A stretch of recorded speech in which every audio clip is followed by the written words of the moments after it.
Waktu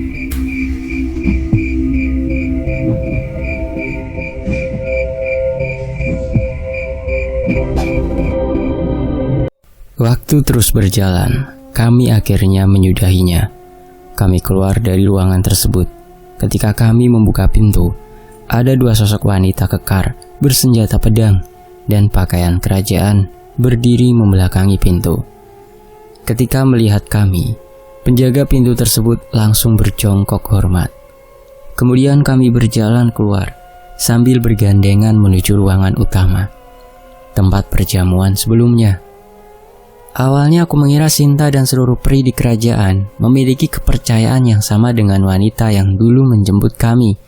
Yang menjemput kami dulu adalah sosok peri muslim yang beristri oleh tokoh agama di Minang. Jadi peri di kerajaan peri memiliki kepercayaan yang berbeda-beda. Ratu peri tidak melarang kaumnya untuk memeluk kepercayaan yang mereka yakini. Dalam perjalanan ke ruang utama, para penjaga yang kami temui seketika berjongkok hormat. Sesaat kemudian, kami di tempat utama. Suasana masih ramai, pesta masih berlangsung. Ketika kedatangan kami disadari oleh seisi ruangan, semuanya berhenti, yang menari, bercengkrama, dan lain-lain. Seluruh wanita yang ada di situ memberikan hormat dengan gaya masing-masing, menunduk, berjongkok, dan sebagainya. Baru pertama kali itu, aku merasakan penghormatan yang sedemikian rupa. Kemudian, di ruangan itu, Ibunda Sinta berdiri dari singgasananya dan berjalan ke arah kami, diikuti 4 pengawal berjubah merah dengan wajah tertutup dan hanya matanya saja yang terlihat. Ibunya Sinta berkata dengan ucapan yang tidak kupahami sambil mempersilahkan kami duduk di sebelah singgasananya. Setelah berbincang beberapa waktu dengan Ibu Sinta, inti dari percakapan itu, Ibu Sinta sudah mengutus bawahannya untuk mencari 11 orang yang sedang kami cari. Namun hasilnya masih tetap nihil, dan Ibu Sinta menyarankan untuk mengunjungi perkampungan orang Bunian serta daerah kekuasaan Inyak Rimbu, 2 kerajaan lainnya yang ada di hutan Pasaman ini. Bagi orang Sumatera, khususnya Sumbar, pasti mengetahui legenda makhluk tersebut. Inyak Rimbu jelmaannya berupa harimau, sedangkan orang Bunian seperti manusia besar dengan bulu di badannya. Setelah mendapat perintah itu, aku bersama Sinta dan 2 pengawal berjubah merah akan mengunjungi kerajaan orang Bunian keesokan malam, dan kami akan pergi tanpa Bon dan Dayat. Beberapa saat kemudian, tiba-tiba aku kembali ke ragaku. Aku terbangun dalam keadaan berada di dalam tenda, sementara Bon dan Dayat yang tengah tertidur. Ketika aku sadar sepenuhnya, badanku berat sekali. Capek luar biasa, disertai lapar seakan belum makan beberapa hari. 3 bungkus pop mie ludes aku makan sekaligus saat itu juga. Kemudian aku tidur kembali karena rasa letih. Ya, memang waktu itu juga masih gelap, mendekati subuh. Tidak lama kemudian, Bon membangunkanku. Waktu pukul 5 pagi, aku terbangun dengan disusul Dayat. Dan sesaat kami bangun, kami menceritakan hal yang kami lalui malam itu. Tapi tidak semua aku ceritakan ke mereka. Meski badanku masih letih saat itu, sudah saatnya kami bersiap keluar hutan, dan tenda sengaja kami tinggal.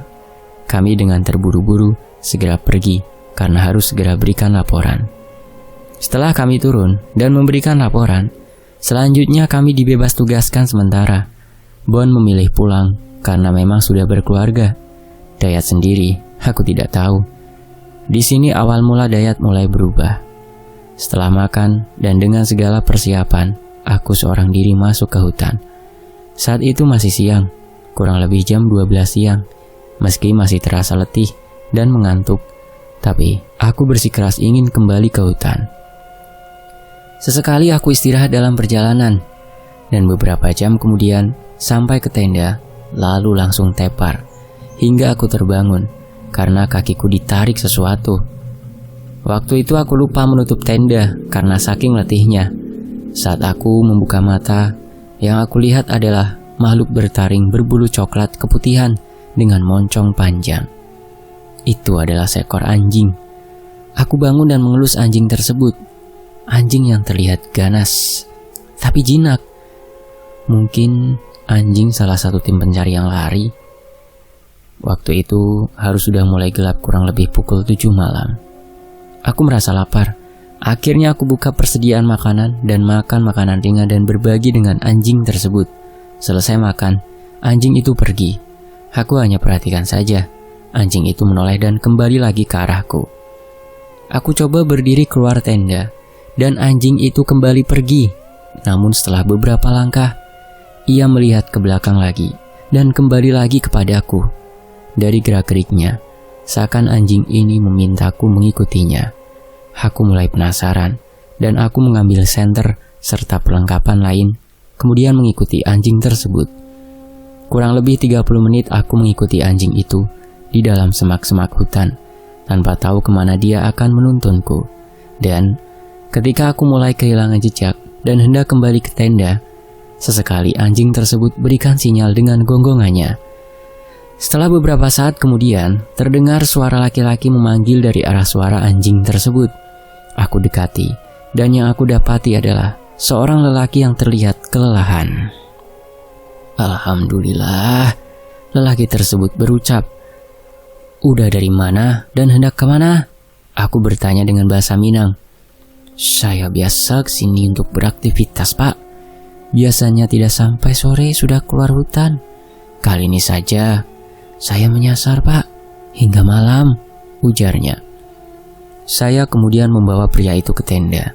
Sesampainya di tenda, banyak percakapan antara kami. Dia memperkenalkan diri secara lebih lengkap. Mohon maaf, aku tak bisa sebutkan nama pria tersebut dan apa aktivitasnya di hutan. Lagi pula pria itu juga bukan salah satu rombongan 11 orang yang hilang. Sudah 3 hari dia tersesat di hutan. Tapi dia merasakan baru tadi pagi. Dia kaget dan tidak percaya setelah aku jelaskan hari apa saat itu. Dia pun bertanya balik, kenapa aku sendirian di tengah hutan dan malam pula? Aku jelaskan semuanya, dan aku minta dia untuk berjanji tidak akan menceritakan apapun ke orang lain dari ceritaku atau yang dia alami. Termasuk pertemuan kita malam itu. Karena hari juga sudah malam, aku suruh dia istirahat. Keesokan harinya, baru dia keluar hutan sesuai yang aku arahkan. Udah, jika besok sudah keluar hutan dan bertemu orang-orang, bilang saja, udah sudah 4 hari di dalam hutan, supaya tidak ada pertanyaan yang membingungkan buat Uda. Aku berpesan. Uda itu hanya mengangguk paham sebelum akhirnya ia tertidur karena lelah. Waktu itu baru pukul 21. Aku di luar tenda dengan penerangan lampu LED, ditemani anjing yang menemukanku, sambil bermain handphone dan handsfree di telingaku. Mungkin ada yang penasaran ketika Sultan dan Uda tersebut di alam lain, waktu di dunia lebih lama. Sedangkan saat aku masuk ke alam lain, 1 hari hanya 1 jam di dunia manusia. Aku sendiri awalnya bingung. Tapi itu ada kaitannya dengan sadar atau tidak sadar ketika memasuki alam jin. Ketika kita sadar atau secara sengaja memasuki alam jin, 1 hari di dunia jin sama dengan 1 jam di dunia manusia. Dan ketika kita tidak sadar atau tidak sengaja masuk dunia jin, waktu akan berbalik. Setengah hari di dunia jin bisa beberapa hari di dunia manusia. Ada keuntungan dan kerugian atas kejadian di atas. Jika kita sengaja masuk ke alam jin, kita akan awet muda. Tergantung berapa lama waktu yang dihabiskan di sana. Nah, sedangkan ketika tidak sengaja masuk ke alam jin, umur kita akan dipotong sesuai berapa lama kita berada di alam jin. Semua itu hanya spekulasiku sendiri sih. Tapi kenyataannya, contoh seperti teman masa kecilku Desta. Dia berlatih selama bertahun-tahun di alam jin, tapi umurnya tidak berubah saat kembali ke dunia manusia. Waktu sudah menunjukkan pukul 22. Tanpa aku sadari, saat itu Sinta sudah berada di sampingku. Mungkin karena aku terlalu sibuk bermain handphone dan pendengaranku terbatas karena menggunakan handsfree. Aku tidak hiraukan sekitar. Anjing menggonggong pun tidak aku pedulikan. Apalagi aku sudah biasa jika ada makhluk mondar-mandir dan memperhatikanku. Ketika anjing berhenti bersuara, aku baru sadar Sinta di sampingku. Tentu aku kaget, dan ekspresi kagetku buat Sinta tertawa. Setelah percakapan kecil dengan Sinta, kami menuju ke kediaman Sinta. Terlihat pintu besar dengan 2 penjaga di sana. Kami kemudian memasukinya dan lanjut menaiki sebuah kereta megah dengan kuda putih yang tampak kuat. Kemudian, kami berjalan menuju taman yang luas, dengan begitu banyak kunang-kunang beterbangan, menerangi taman seperti hujan cahaya. Pemandangan yang sama seperti yang aku lihat sebelumnya. Hanya saja, ada banyak wanita yang menunduk ketika menyadari kehadiran kami. Selanjutnya, kami menuju ke sebuah bangunan yang tidak begitu besar, namun terlihat megah. Sekeliling bangunan dijaga oleh wanita berbaju zirah dan bersenjata. Kami turun dari kereta, kemudian memasuki bangunan tersebut. Di tengah ruangan terdapat ranjang yang mewah, dan ada ruangan kecil di belakangnya, beberapa meter jauhnya.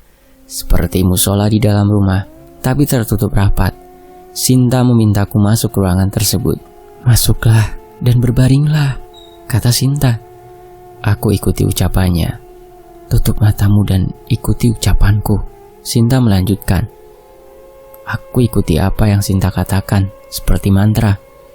Dan tiba-tiba aku merasakan kantuk luar biasa.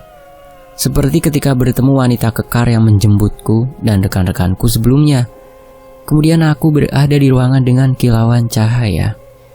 Aku keluar dari sana, dan aku melihat Sinta tersenyum sambil menyodorkan tangannya. Aku pegang tangan Sinta dan berdiri. Di situ aku melihat tubuhku sendiri tengah tertidur. Sambil memegang tanganku, Sinta berjalan menuju ke tengah ruangan yang terdapat ranjang di sana. Kami berdua duduk dan bercengkrama beberapa saat, sampai kemudian datanglah 2 dari 4 pengawal pribadi Ibunda Sinta menjemput kami.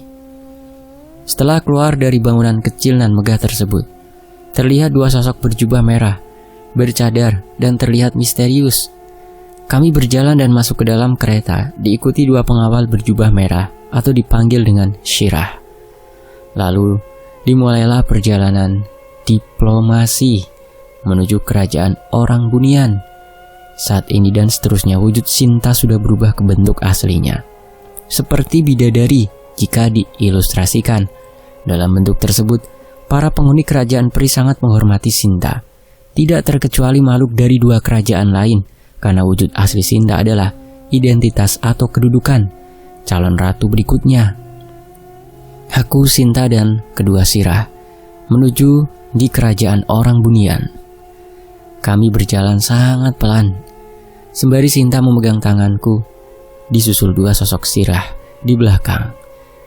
Setelah perjalanan tersebut berlangsung beberapa saat, aku bisa merasakan semua pepohonan dan sekeliling seperti bergerak sangat cepat, dan kemudian kembali melambat, hingga akhirnya seperti kecepatan jalan yang normal.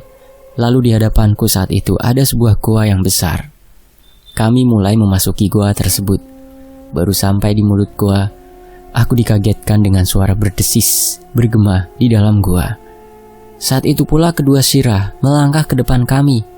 Terlihat oleh kami sepasang mata besar berwarna kuning kemerahan. Wah, ada apa ini seorang putri dari kerajaan peri berkunjung kemari? Sosok mata tersebut berucap dan perlahan menampakkan wujudnya.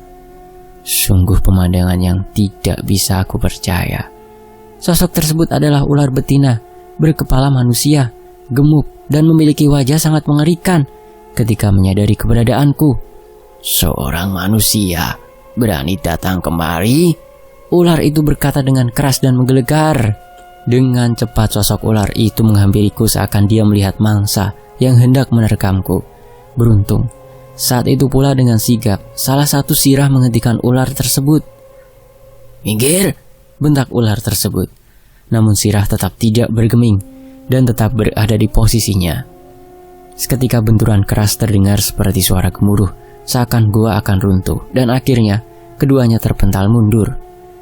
"Hentikan siluman ular, kami hanya ingin lewat," Sinta mengatakan. "Tak sekalipun manusia pernah melewati wilayahku, kecuali itu untuk mangsa kami," balas siluman ular. Tidak berlangsung lama. Gerombolan ular berdatangan, namun lebih kecil dari ular berkepala manusia tadi. Kecil yang aku maksud masih sangat besar untuk dibandingkan dengan ular pada umumnya. Ular-ular tersebut memiliki tubuh sebesar pohon kelapa. Semua ular tersebut masih berwujud ular secara utuh, dan hanya ular betina itu yang bertubuh semi manusia dengan ukuran 2 kali lebih besar. Tujuan kami ingin mengunjungi kerajaan orang Bunian.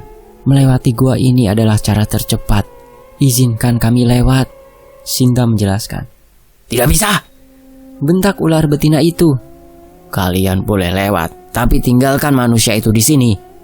Dengan melirikku, ular itu melanjutkan. Maksud kamu aku harus meninggalkan suamiku dimakan oleh kalian? Sinta berkata sembari memasang wajah marah. Wajahnya yang cantik dan manis tersebut menjadi dingin dan menyeramkan. Suami?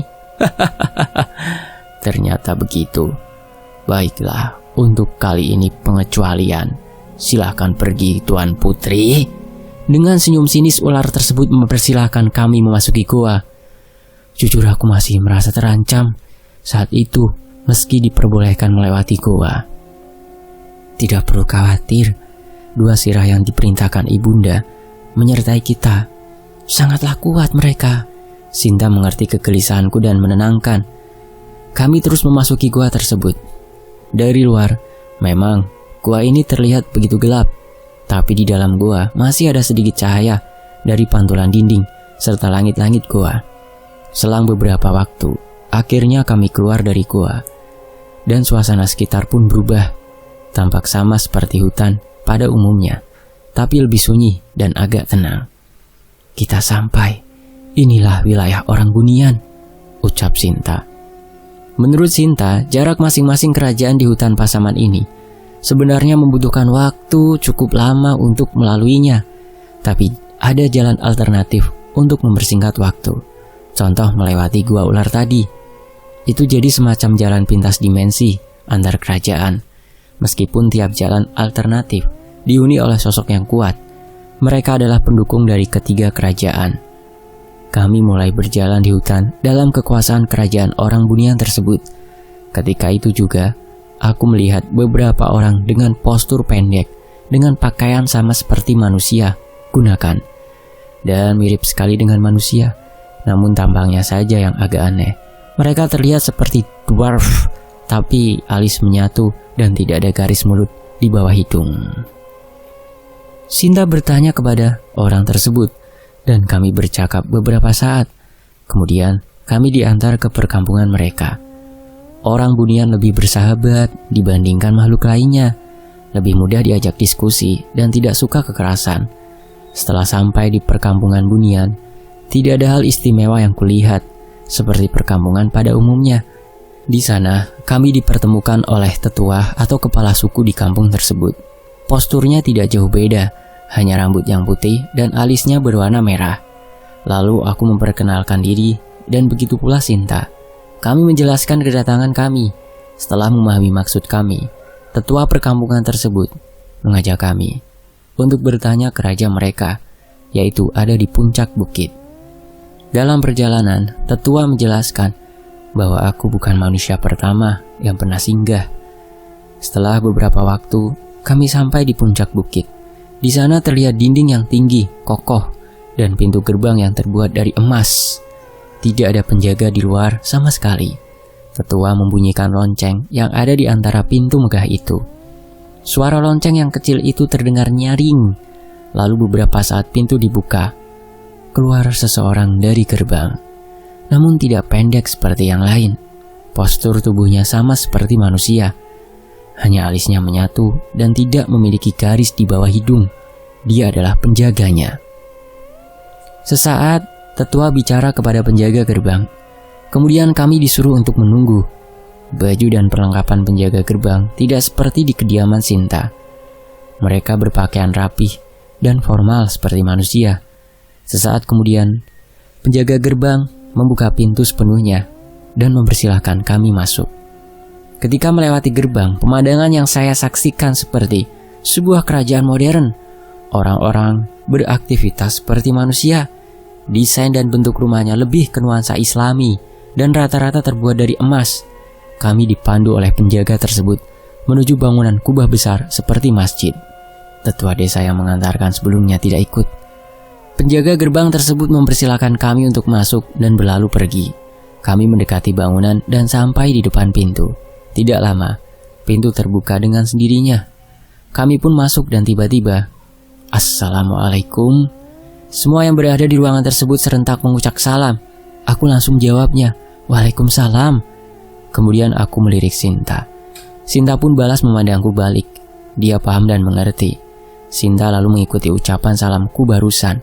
"Waalaikumsalam," jawab Sinta terbata-bata. Saat itu, Sinta masih belum memeluk Islam. Tampak di ruangan tersebut orang-orang berjubah dan bersorban layaknya wali songo. Tidak ada singgasana. Semua duduk bersilah sejajar sama rata. Salah seorang di antara mereka kemudian berdiri dan tersenyum. "Senang bertemu dengan putri anak dari kerajaan peri," kata Salim. Setelah percakapan kecil, kami dipersilakan memasuki sebuah ruangan, seperti sebuah ruang untuk tamu. "Perkenalkan, saya adalah Tori. Saya dari..." Sebuah perkenalan yang detail mengenai aku tinggal dan pekerjaanku. Dan di sampingku adalah yang sudah Anda kenal sebelumnya, Sinta, istriku, kataku menjelaskan. "Aku pemimpin umat di sini. Namaku Salim," jawab Salim tersenyum. Aku sungguh takjub seorang manusia mampu memperistri putri dari kerajaan peri. Dan tadi putri juga sempat mengucap salam. "Apakah putri sudah menjadi mu'alaf?" Salim lanjut bertanya.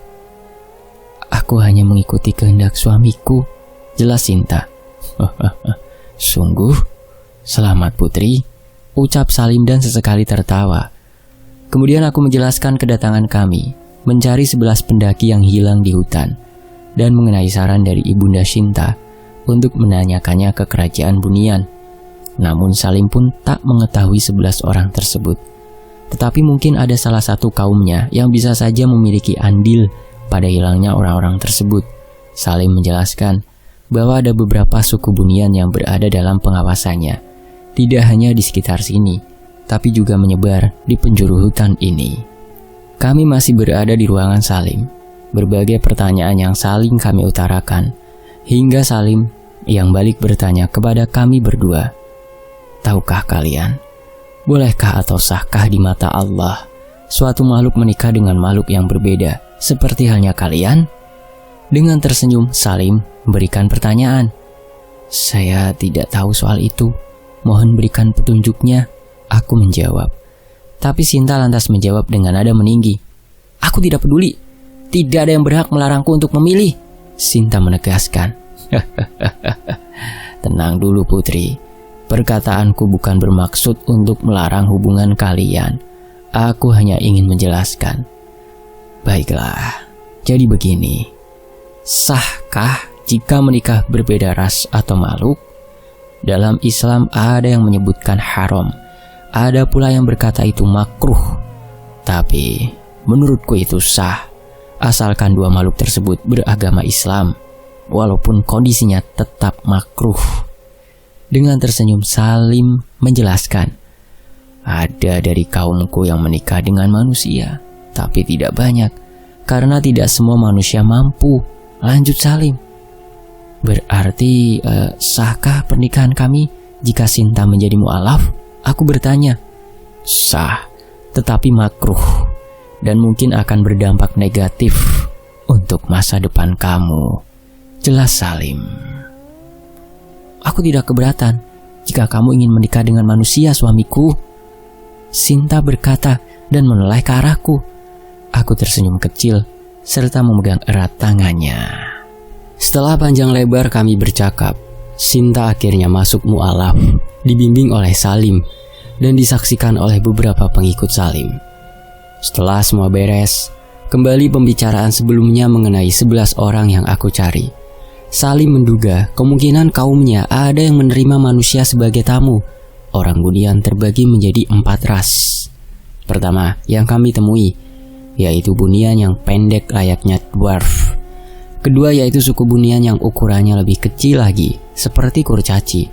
Suku ini cenderung lebih sering ingin menyendiri, jarang manusia melihatnya, bahkan mungkin belum ada yang pernah lihat secara langsung.